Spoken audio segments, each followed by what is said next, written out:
perkara yang menjadikan wanita itu wajib untuk menjaga hijabnya di hadapan kaum lelaki ajnabi.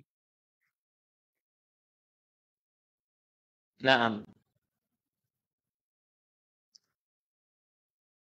Setelah kita mengetahui dalil-dalil dari Al-Quran dan sebagian dari sunnah Nabi Sallallahu Alaihi wa ala alihi Wasallam yang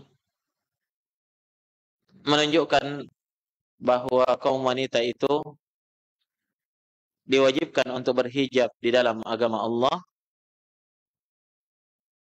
maka yang terakhir di sini yang saya ingin jelaskan bahwa di antara yang menjadikan wanita itu sangat urgen untuk berhijab, sangat penting untuk berhijab,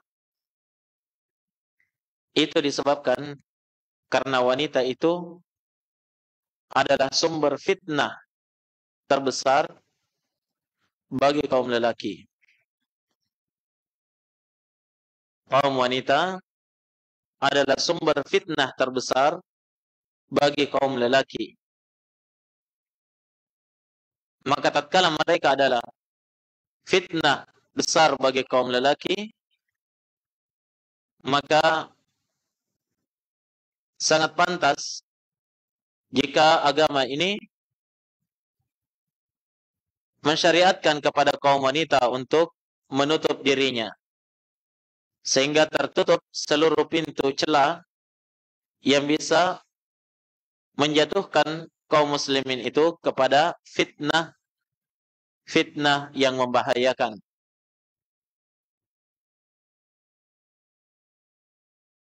Allah Subhanahu wa taala menyebutkan di dalam Al-Qur'an-Nya dalam surah Ali Imran, kata Allah Subhanahu wa taala, "Zuyyina lin-nasi hubbus syahawati minan nisa'i wal banina wal qanatiril muqantarati minadh dhahabi wal fiddah." Ila akhiril ayah. Telah dihiasi bagi diri manusia itu ada hubbus syahawat,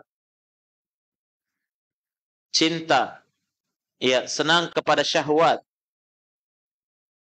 ada kecondongan kepada syahwat. Syahwatnya berupa apa? Disebutkan oleh Allah, diantaranya adalah yang pertama disebut minan nisa, dari kalangan wanita. Yang kedua wal banin, anak-anak. Wal qanatiril muqantarati minadh dhahabi wal fiddah, perbendaharaan harta berupa emas dan perak, dan seterusnya yang disebutkan oleh Allah di dalam ayat ini. Perhatikan akhwati fillah.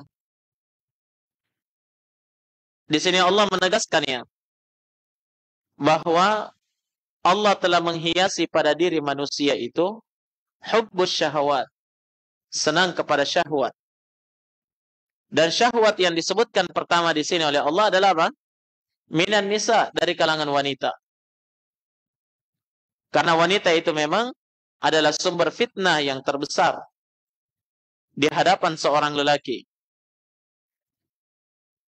Maka dari itu, di dalam hadis Usama bin Zaid radhiyallahu taala anhu yang diriwayatkan oleh Imam Al-Bukhari dan Muslim, Nabi sallallahu alaihi wa ala alihi wasallam bersabda, "Ma taraktu ba'di fitnatan adarra 'ala ar-rijali minan nisa." Tidaklah aku meninggalkan suatu fitnah, ujian cobaan yang berat, yang lebih berbahaya bagi kaum lelaki daripada fitnah wanita. Sehingga fitnah terbesar bagi kaum laki-laki yang ditinggalkan oleh Nabi itu adalah fitnah wanita. Maka dari itu ketika seorang wanita muslimah menyadari bahwa dirinya adalah fitnah bagi kaum laki-laki, maka dia menyadari dirinya untuk menutup dirinya dari pandangan lelaki ajnabi, sehingga tertutup pintu-pintu fitnah itu. Nah, iya. Apakah wanita tidak terfitnah terhadap laki-laki? Ya, jawabannya terfitnah karena memang laki-laki adalah lawan jenisnya kaum wanita ya. Akan tetapi terfitnahnya wanita terhadap seorang lelaki itu tidak sama bahayanya atau lebih berbahaya fitnah seorang wanita terhadap lelaki daripada fitnah lelaki terhadap wanita. Nah, oleh karena itu yang ditekankan di sini untuk berhijab adalah kaum wanita. Sehingga dia menjaga dirinya, jangan sampai dia yang menjadi fitnah terhadap kaum lelaki. Jangan sampai dirinya menjadi sumber fitnah. Jangan sampai dirinya yang menjerumuskan seseorang pada fitnah. Nah, kapan seorang sudah terjatuh dalam fitnah wanita, maka akan terjadi kerusakan. Bukan hanya kerusakan yang terjadi pada lelaki tersebut, tapi kerusakan yang terjadi pada daerah atau suatu negeri yang telah tersebar fitnah wanita di dalamnya. Perhatikan ya, dalam hadis Abu Sa'id Al-Khudri radhiyallahu taala an yang diriwayatkan oleh Imam Muslim, Nabi sallallahu alaihi wasallam bersabda, "Inna dunya hulwatun khadiratun. Wa inna Allah mustakhlifukum fiha. Fayanzura kaifa ta'malun. Fattaqud dunya wattaqun nisa. Fa inna awwala fitnati Bani Israel kanat fin nisa." Kata Nabi, sungguh dunia itu manis dan hijau, lezat dipandang mata, menipu. Dan sungguh Allah menjadikan kalian khalifah di atas permukaan bumi itu. Untuk apa? Fayanzura kaifa ta'malun. Sehingga Allah memperhatikan bagaimana amalan kalian di dunia ini. Kemudian kata Nabi memperingatkan umatnya, fattaqud dunya, hati-hati kalian dari fitnah dunia. Wattaqun nisa, dan hati-hati kalian dari fitnah wanita. Bukankah fitnah wanita bagian daripada fitnah dunia? Jawabannya betul. Tapi kenapa Nabi ulangi di sini? Nabi ulangi penyebutan fitnah wanita secara tersendiri dari fitnah dunia. Kenapa? Menunjukkan betapa besarnya fitnah wanita itu dalam kehidupan dunia. Makanya setelah Nabi peringatkan dari fitnah dunia secara umum, diperingatkan lagi secara khusus dari fitnah wanita. Kemudian kata Nabi, fa inna awwala fitnati Bani Israel kanat fin nisa. Karena sungguh awal fitnah yang menghancurkan Bani Israel itu ada pada fitnah wanita. Hancur kekuatan dan kehebatan, kejayaan kaum Bani Israel terdahulu awalnya adalah fitnah wanita. Dan disebutkan dalam satu kisah ya, yang disebutkan oleh Nabi sallallahu alaihi wasallam, bahwa ada seorang nabi yang telah memimpin Bani Israel ketika itu dengan sangat hebat sehingga tidak bisa terkalahkan oleh siapapun dari bangsa manapun. Bani Israel adalah kaum yang hebat. Nah, namun suatu ketika ada dari Bani Israel itu yang berkhianat kepada musuh. Ya, singkat cerita, ditanyalah apa yang merupakan kelemahan Bani Israel. Maka si pengkhianat ini akhirnya menyampaikan, kalau kamu mau mengalahkan Bani Israel, kamu utus wanita-wanita kamu, perintahkan mereka berdandan dan bersolek secantik-cantiknya, kemudian membawa Bani Israel. Dan dipesankan kepada wanita-wanita ini, kalau ada dari kalangan Bani Israel yang mengajaknya berzina, tertarik kepadanya, maka jangan ditolak. Nah, maka dilancarkanlah aksinya tersebut, pura-pura menjual ya kepada bala tentara Bani Israel ketika itu. Kemudian ketika bala tentara Bani Israel sudah sangat tertarik kepada wanita-wanita tersebut. Terjadi perzinahan di tengah mereka. Pada akhirnya apa? Allah pun menghancurkan kaum Bani Israel seketika itu pula. Nah, kekuatannya menjadi lemah. Karena apa? Karena fitnah wanita. Oleh karena itu sadari diri kalian, wahai saudariku muslimah, bahwa kalian adalah sumber fitnah.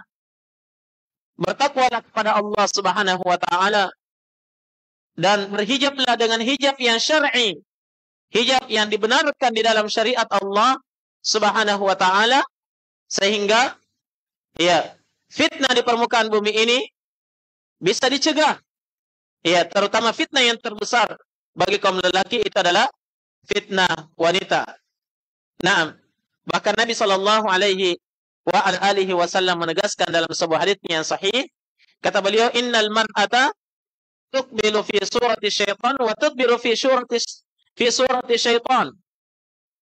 Sungguh wanita itu kalau dia keluar dari rumahnya, maka dia menghadap dalam bentuk satu syaitan, dalam bentuk syaitan, dan dia berpaling juga membelakangi kita dalam bentuk syaitan. Artinya pengaruh syaitan terhadap wanita ini sangat kuat. Iya. Pengaruh syaitan terhadap wanita ini sangatlah kuat. Nah, oleh karena itu dalam hadits yang lainnya juga Nabi sallallahu alaihi wasallam bersabda, "Al-mar'atu aurah, fa idza kharajat istasyrafaha syaitan." Seorang wanita itu adalah aurat. Seluruh tubuh wanita itu adalah aurat. Fa idza kharajat, kapan wanita ini keluar dari rumahnya, istasyrafaha syaitan, maka syaitan akan memuliakannya, akan menghiasinya. Iya, dihiasi, akhirnya yang tidak cantik pun menjadi cantik kelihatannya. Apalagi memang yang sudah setengah cantik. Yang tidak menarik pun menjadi menarik karena dihiasi oleh syaitan. Apalagi kalau memang yang sudah menarik. Iya. Maka hati-hati daripada fitnah-fitnah ini, sehingga kalian menjadi fitnah terhadap kaum lelaki. Sehingga kalian yang menjadi apa? Sumber malapetaka. Naam, terjadinya kebinasaan terhadap umat itu dikhawatirkan ya, terbesarnya dari fitnah wanita tersebut, sebagaimana yang telah diterangkan oleh Nabi sallallahu alaihi wasallam.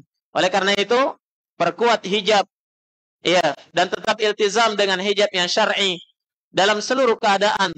Semoga Allah Subhanahu wa taala memberikan taufik kepada seluruhnya dan merahmati kita dan memberikan kekuatan kepada kita semuanya untuk tetap bisa istiqamah di atas jalan yang lurus sampai akhir hayat nanti insyaallah taala. Baik, saya kira demikian dulu apa yang kita bisa bahas di hari ini ya, pada tema wahai muslimah, apa yang menghalangimu untuk berhijab. Setelah engkau mengetahui betapa pentingnya hijab dan betapa bahayanya wanita yang tidak berhijab, dan bagaimana Allah Subhanahu wa taala mewajibkan hijab itu kepada kalian, maka setelah ini apalagi yang menghalangi kalian untuk apa? Untuk berhijab. Baik, wallahu taala a'lam. Lebih dan kurangnya mohon dimaafkan. Wabillahi taufiq wal hidayah. Subhanakallahumma bihamdik, asyhadu an la ilaha illa anta, astaghfiruka wa atubu ilaik. Walhamdulillahi rabbil alamin.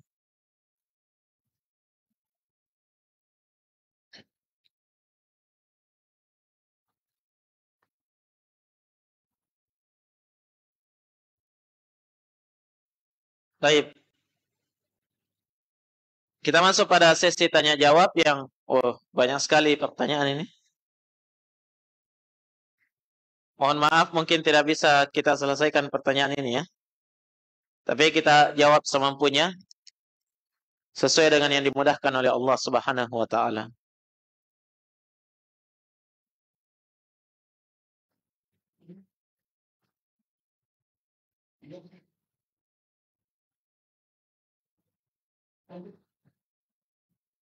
Baik, di sini ada, saya bacakan dulu dari pertanyaan via online ya.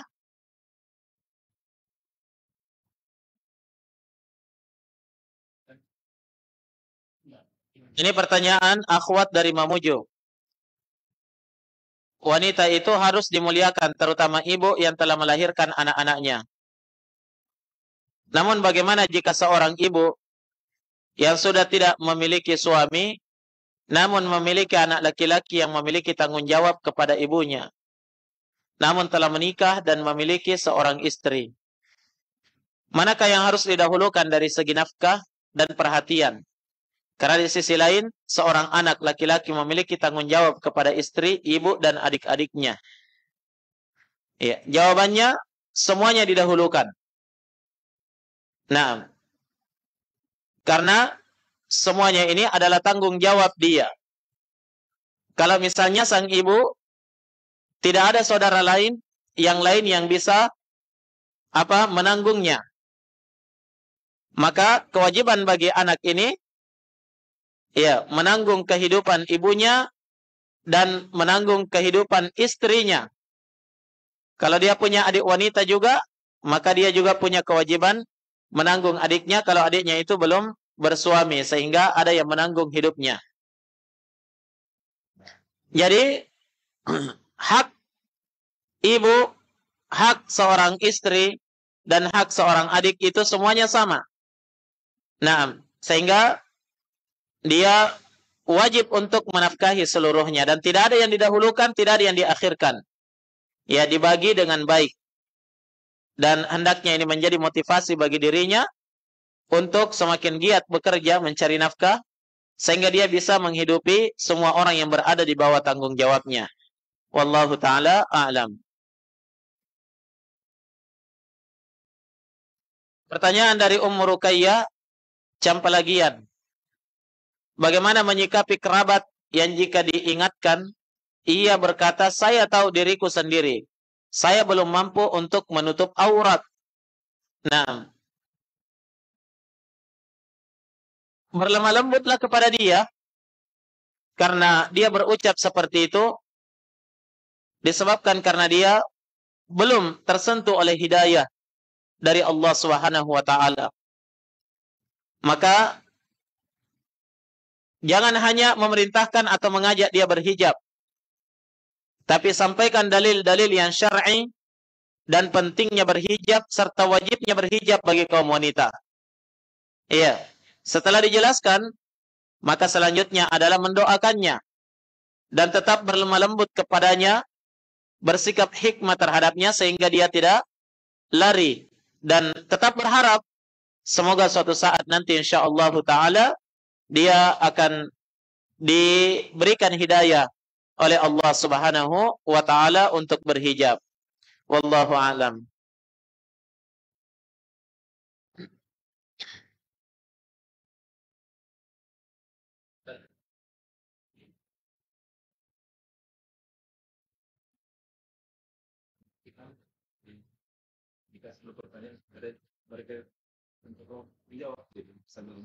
Oh iya iya. Baik, ada instruksi dari panitia. Sebaiknya kuis ya, atau pertanyaan yang akan diberikan kepada ummahat, akhwat sekalian, ini didahulukan supaya sistemnya gimana ini? Saya berikan pertanyaannya, beberapa pertanyaan, kemudian dijawab di kertas, nanti dikumpul di panitia akhwat.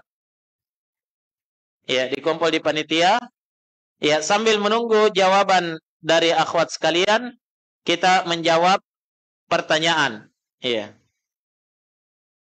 Baik, siap ya? Diberikan berapa pertanyaan ini? 5. 5 pertanyaan sekaligus dengan 5 hadiah. Oh begitu. Jadi gimana caranya?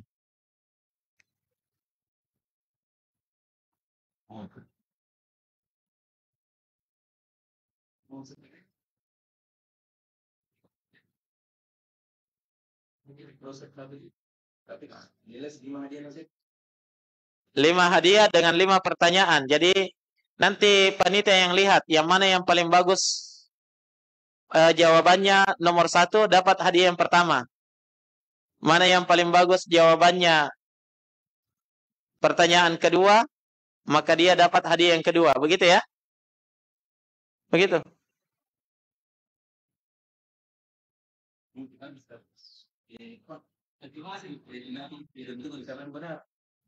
Saya tentukan. Waduh. Itu mereka sudah sesuai dengan siapa yang pertama nyetor. Nah, begitu. Oh, siapa yang pertama nyetor? Berarti pertanyaannya satu persatu. Iya. Iya, iya. Baik. Pertanyaan yang mungkin. Iya.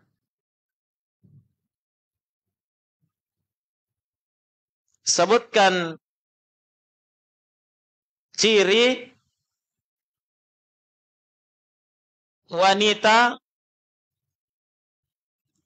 yang akan masuk ke dalam neraka, tidak akan mencium baunya surga. Berapa cirinya? Silakan dijawab.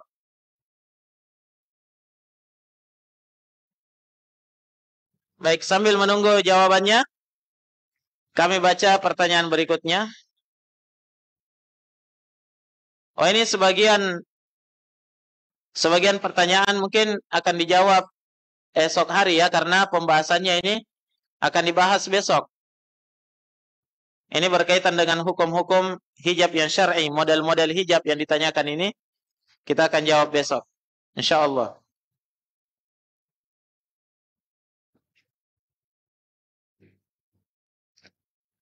Baik. Ini ada pertanyaan, bismillah, bagaimana menyikapi ketika kondisi di tempat kita kerja kita kurang bisa menjaga jarak dengan lawan jenis. Setiap hari mengharuskan kita untuk berinteraksi dengan lawan jenis, padahal kita sudah tahu bahwa itu adalah dosa. Berinteraksi secara langsung maupun lewat chat. Baik. Sekali lagi, kalau berinteraksi dengan lawan jenis, ya, itu tadi kita sudah sebutkan ya, bahwa dia adalah sesuatu yang diperbolehkan dengan beberapa syarat. Yang pertama, berinteraksinya melalui atau dibalik hijab. Yang kedua, karena ada kebutuhan, ada keperluan. Maka di sini kalau lewat chat, itu ada dia memiliki keperluan di dalamnya ya, maka tidak masalah insyaallah kalau lewat chat. Selama ada kebutuhan, tidak lebih daripada itu. Iya. Tidak ada chattingan-chattingan yang spesial. Misalnya. Tapi kalau ini berinteraksi secara langsung tanpa hijab, naam, dengan lawan jenis, inilah yang masuk di dalam pelanggaran yang telah kita sebutkan tadi di pembahasan. Maka bagaimana dia menyikapinya? Maka yang pertama harus dipahami oleh seorang wanita bahwa bekerja itu mencari nafkah bukanlah kewajiban seorang wanita. Tapi wanita itu dinafkahi, bukan mencari nafkah. Itu yang pertama. Walaupun ini tidak melarang wanita itu bekerja. Iya. Artinya apa? Bekerja itu bukan kewajiban seorang wanita, sehingga kalau ada pelanggaran-pelanggaran syar'i di situ, maka sebaiknya bagi dia untuk meninggalkan pekerjaan tersebut. Itu yang pertama. Nah, kemudian mungkin pada sebahagian instansi terjadi kesulitan-kesulitan bagi wanita muslimah. Naam, ya, untuk berlepas, maka masuk dalam firman Allah Subhanahu wa taala, "Fattaqullaha mastata'tum." Bertakwalah kepada Allah sesuai dengan kemampuan kalian. Naam. Namun kalau tidak ada jalan lain untuk bisa berlepas dari pelanggaran-pelanggaran syariat, maka ketika dia resign dari pekerjaan tersebut, taib, itu bukan sesuatu yang membahayakan dirinya. Kenapa? Karena bukan kewajiban dia untuk mencari nafkah. Naam. Wallahu ta'ala a'lam.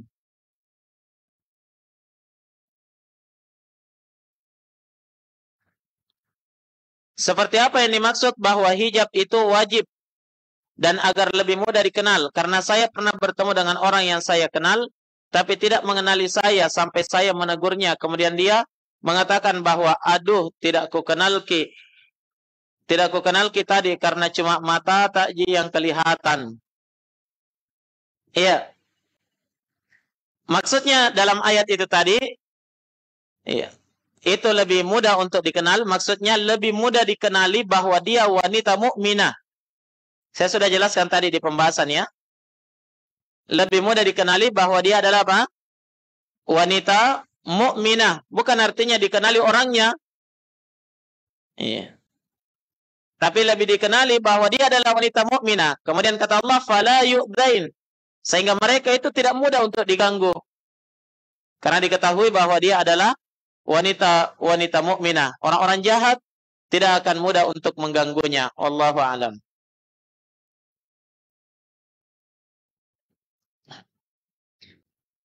Bagaimana dengan saudara laki-laki nenek? Apakah mahram juga untuk seorang wanita? Saudara laki-lakinya nenek. Iya, mahram ya. Iya. Ini kakeknya ini, saudara dengan neneknya. Iya, ini mahram ini.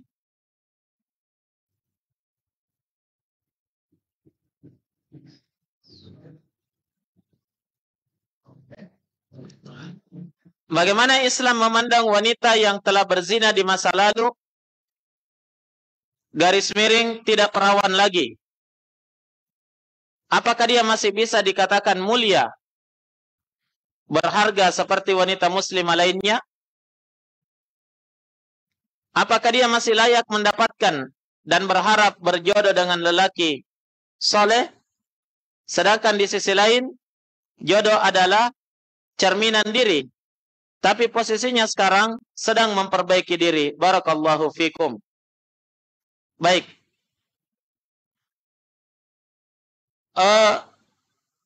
Selama dia bertaubat kepada Allah dengan taubatan nasuha, taubat yang sebenar-benarnya, membersihkan dirinya, maka ya tidak ada yang tidak mulia di sisi Allah Subhanahu wa taala. Ya. Karena adanya seseorang terjatuh di dalam maksiat, dalam pelanggaran, wal iyadu billah,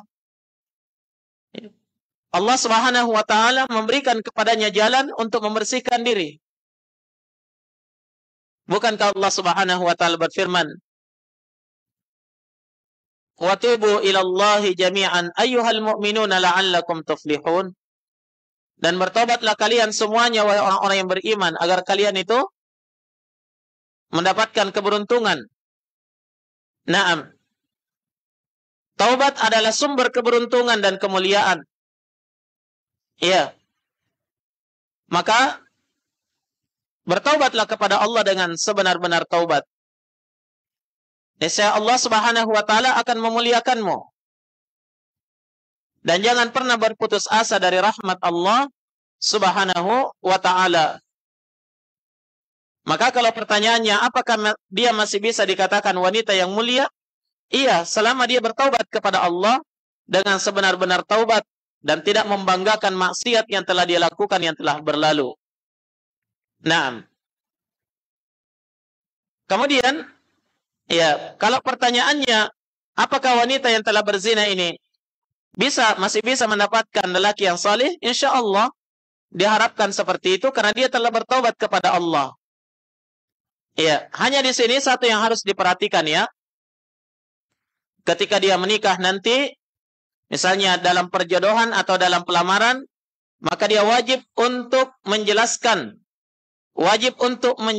cacatnya itu.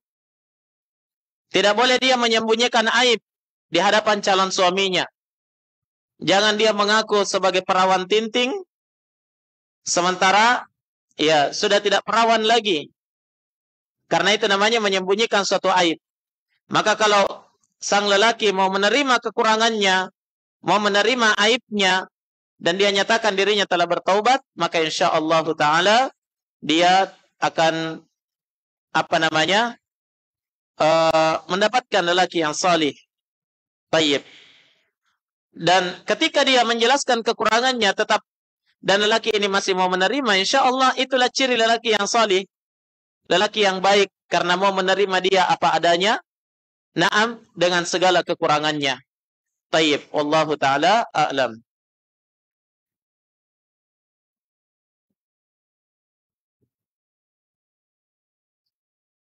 Belum datang jawabannya, akhwat?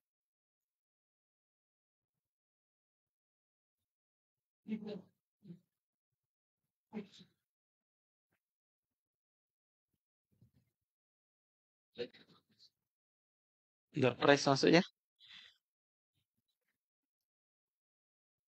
Oh, oh ya. Door prize nyamu dulu.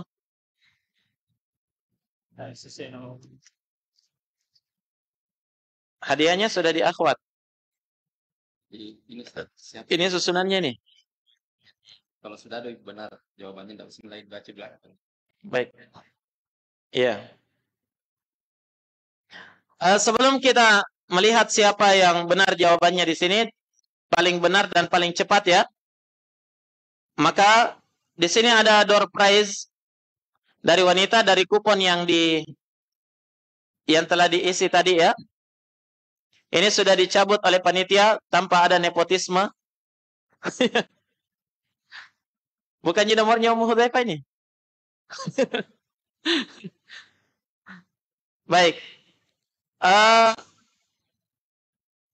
Yang pertama door prize-nya berhak mendapatkan hadiah door prize peserta daurah muslimah dengan nomor 109. 109. Silakan panitia diberikan hadiahnya. Door prize yang kedua, peserta daurah muslimah dengan nomor 176. 176. Silakan. Ini kita juga tidak tahu siapa orangnya ya.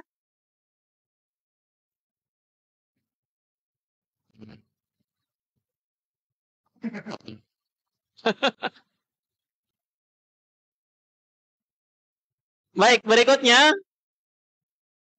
Ya, yang berhasil menjawab yang tercepat pertama, kita lihat apakah benar jawabannya. Dari Ummu Humaid. Ciri wanita yang tidak akan mencium bau surga, berpakaian tapi telanjang. Perempuan yang jika keluar rumah berjalan berlenggak-lenggok, kepala-kepala mereka itu bagaikan punuk onta yang miring. Iya, benar ya. Jadi yang mendapatkan hadiah yang pertama adalah Ummu Humaid. Ini tidak perlu dibaca lagi. Sudah.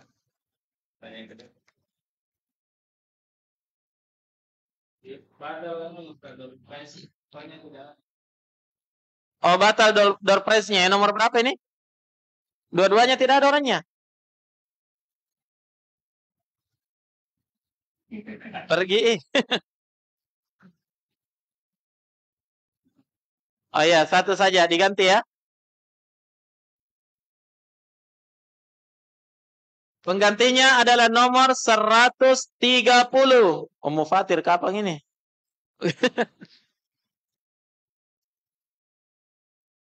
130. Ada orangnya?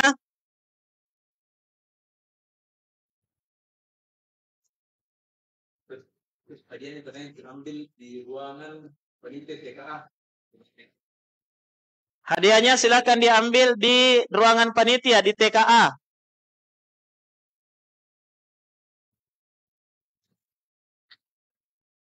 Baik, tolong diperhatikan untuk pertanyaan yang kedua. Dipersiapkan.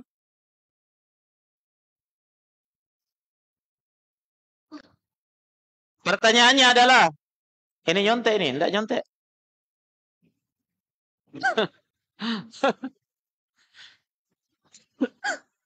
Baik, pertanyaannya adalah, sebutkan semua ayat yang mewajibkan untuk hijab yang kita sebutkan tadi. Tidak perlu tulis ayatnya ya. Dituliskan surah apa, ayat keberapa, itu saja. Surah apa, ayat keberapa. Tidak usah ditulis ayatnya. Silakan ditulis cepat. Tidak boleh nyontek ya.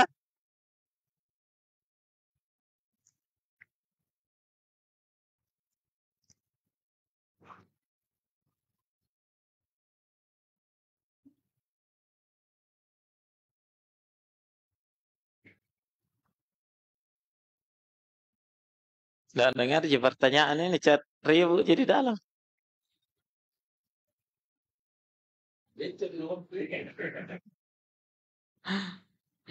Baik, akhwat sekalian.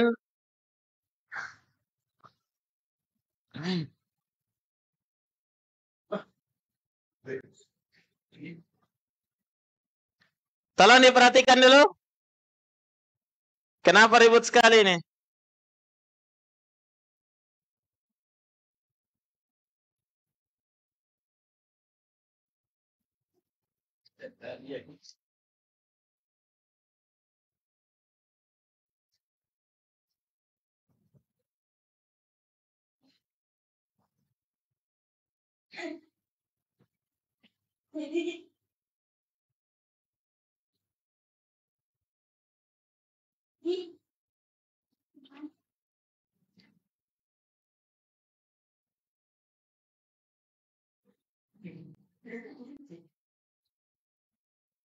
Ngaji?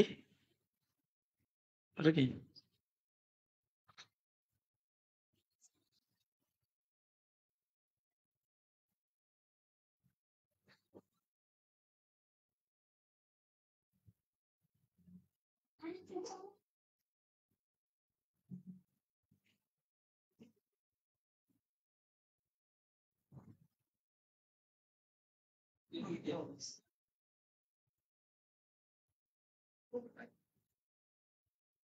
Ribut itu baru kita kasih panitia pertanyaannya.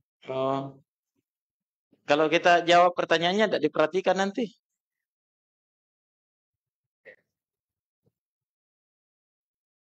Sudah tenang mungkin ya.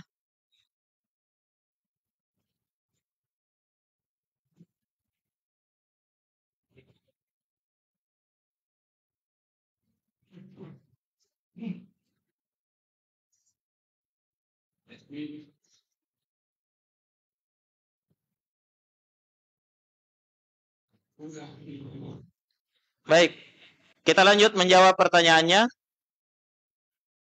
Pertanyaan online dari Nur Sahira di Mamuju.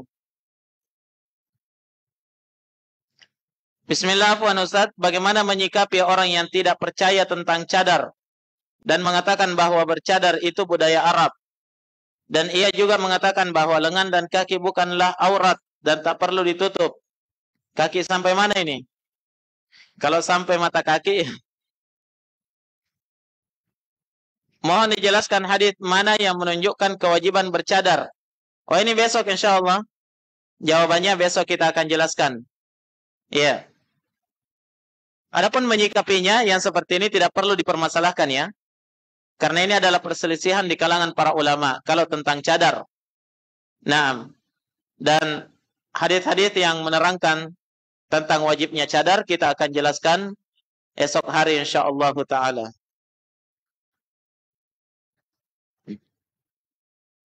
Apa Ustaz? Saya ingin bertanya, profesi saya sekarang sebagai perias pengantin. Yang ingin saya tanyakan bagaimana hukumnya jika saya merias wanita-wanita yang membutuhkan jasa riasan saya, apakah boleh atau tidak? Terima kasih. Ya, jawabannya asalnya berhias terhadap wanita itu asalnya diperbolehkan ya. Nah, yang tidak diperbolehkan kalau setelah berhias dia keluar. Ya, setelah berhias dia gunakan perhiasan itu dia keluar, nah menampakkannya di hadapan lelaki ajnabi, itu yang dilarang. Oleh karena itu asal dari merias wanita itu adalah sesuatu yang diperbolehkan. Wallahu a'lam.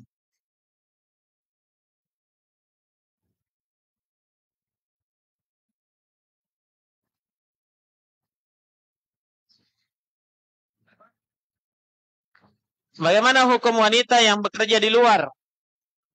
niat untuk membantu suami cari nafkah, tapi tidak memenuhi pakaian syar'i. Iya. Ini tadi yang saya maksud ya, bahwa mencari nafkah bagi wanita itu bukan suatu kewajiban baginya. Suatu kemuliaan bagi dia jika dia itu mau membantu suami, ya, menambah penghasilan untuk suami, tidak masalah insyaallah. Ya, selama dia tidak melakukan pelanggaran. Ya. Maka di antara pelanggaran kalau dia tidak berhijab dengan hijab syar'i atau terjadi ikhtilat, campur baur lelaki dan wanita di situ, ya, atau terjadi fitnah yang besar bagi dirinya, maka di situ dia tidak boleh bekerja di luar rumah. Nah, tapi selama dari aman dari fitnah dan dia tidak melanggar tidak melanggar hukum-hukum syar'i seperti hijab misalnya, maka di situ pekerjaannya itu adalah suatu kemuliaan dan bentuk berbakti kepada suaminya. Wallahu a'lam.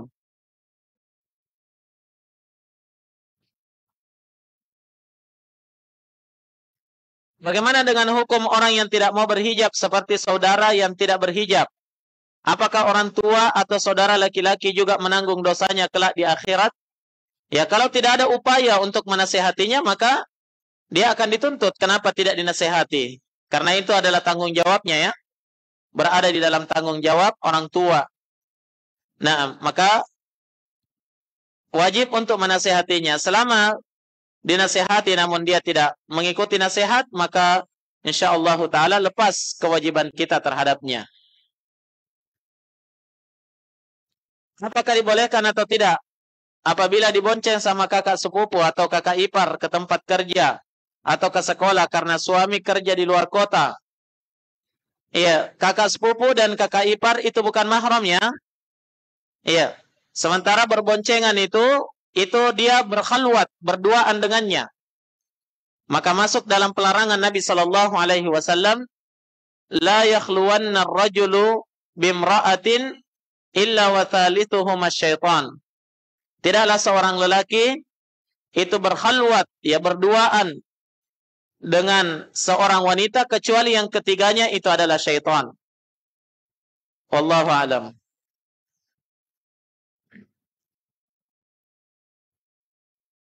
Baik.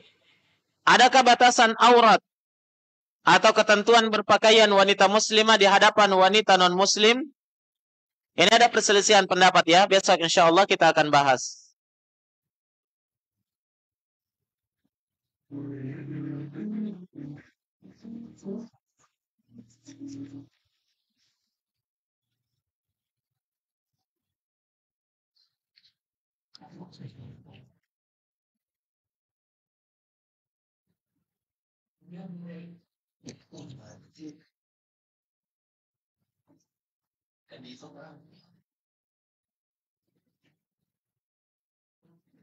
Baik, ini ada pertanyaan terulang ini sebenarnya ya. Bagaimana pandangan Islam terkait dengan seorang wanita atau istri yang bekerja? Ya, asalnya tidak dilarang bagi wanita itu bekerja di dalam Islam. Ya, diperbolehkan selama ya ketentuannya terpenuhi. Di antara ketentuannya, yang pertama dia mendapatkan izin dari suami atau mahramnya. Diizinkan untuk keluar rumah bekerja. Kemudian yang kedua adalah dia tidak melakukan pelanggaran syar'i di dalam pekerjaannya tersebut. Maka selama itu terpenuhi, maka tidak dilarang wanita itu untuk bekerja. Wallahu a'lam.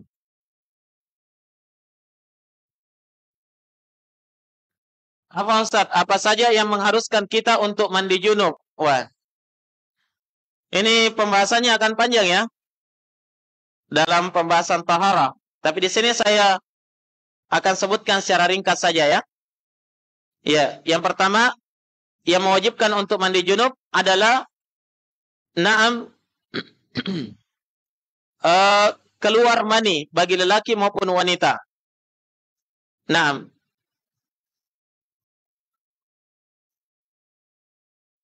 Dia mimpi ya, mimpi di dalam tidurnya kemudian keluar mani. Adapun kalau dia dalam keadaan terjaga, ya, dia wajib mandi jika dia keluarnya dengan syahwat. Ya, dia keluarnya dengan syahwat.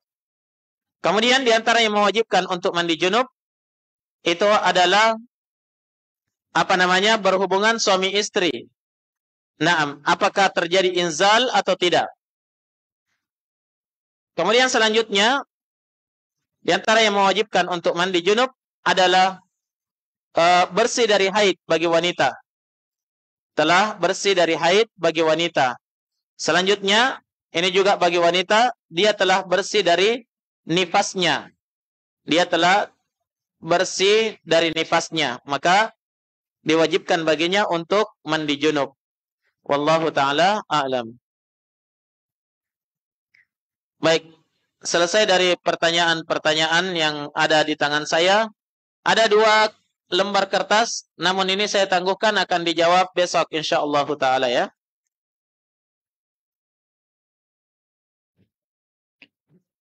Baik, selanjutnya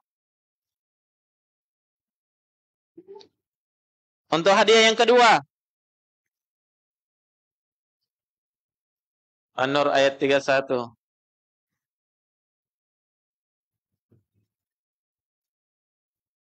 Tidak benar ini ya.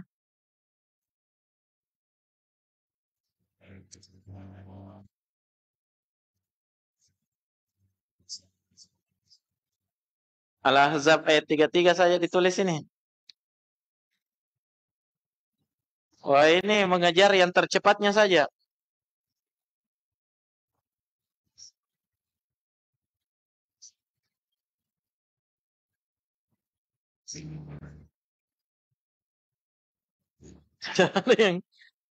yang bagus ini tulisannya.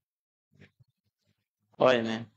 Surah Al-Ahzab ayat 53, 55, 33, 54. Tayyib. An-Nur ayat 31 dengan ayat 6. Salah dengar ini ya. An-Nurnya ayat 31 dan ayat 60. Bukan ayat 6.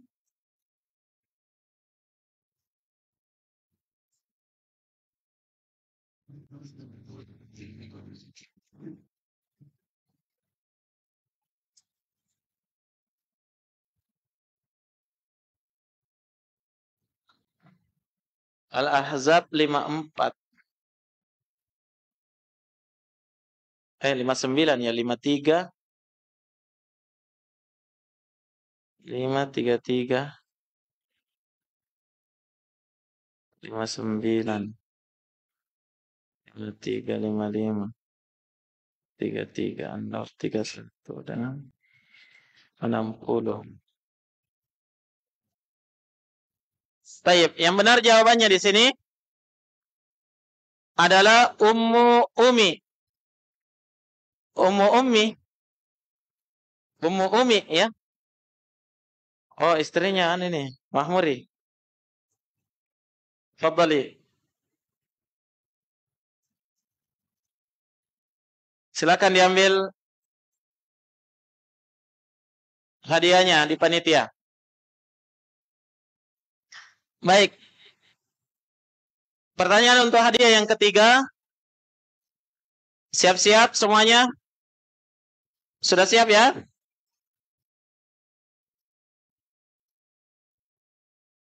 Di antara wanita yang akan masuk neraka disebutkan oleh Nabi dalam hadis tadi adalah wanita yang berpakaian tapi telanjang. Jelaskan ya 3 yang disebutkan tadi ya dari Al-Imam Nawawi, bentuk atau makna berpakaian tapi telanjang. 3 makna berpakaian tapi telanjang. Silakan.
Nggak usah make upan dia, no.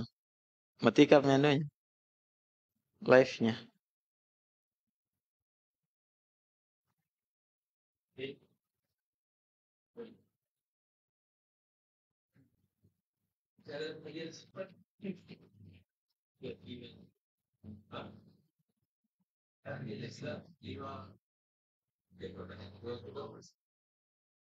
Kalau untuk besok,